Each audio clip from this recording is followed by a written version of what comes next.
Before we get going on the February release and some of the new features and enhancements that have been implemented this month, we wanted to take a quick minute to follow up on questions that we had in our last session, which was in December, around some questions that we promised some investigation on and some follow-up on. So the first one was retention history of user activity logs. And so we did do some additional research on that, and the retention history is 2 months on those activity logs.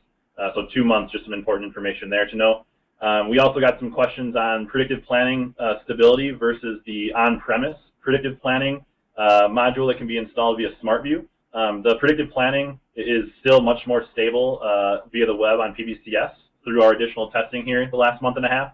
So we're happy to report we have not had any performance issues, no crashing, so very good performance and reliability standards so far there. The third question here is a follow-up around the standard interface availability. As we know, in about a year now, the standard interface will go away, and Oracle will be pushing everybody to the simplified interface, which is a good thing, we think. So we always push all of our users and clients to the simplified interface anyways. But around the standard interface availability, once it is discontinued, we still don't have a whole lot of information on exactly what that means.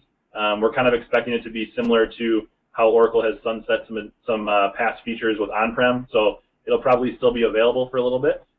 They just will no longer enhance it or quote-unquote support it. So not a big update there. The last piece here is we just wanted to provide some additional clarification on the explanation that we received from Oracle around why the January release was delayed. So the primary reason for that delay was due to SmartView integration with all of the new Fusion products. So they had some extreme bugs with that, and so they had to push the entire release. So that's the first time we've seen that happen, where a release that was scheduled was actually pushed. So we're hoping that that's not a trend to follow.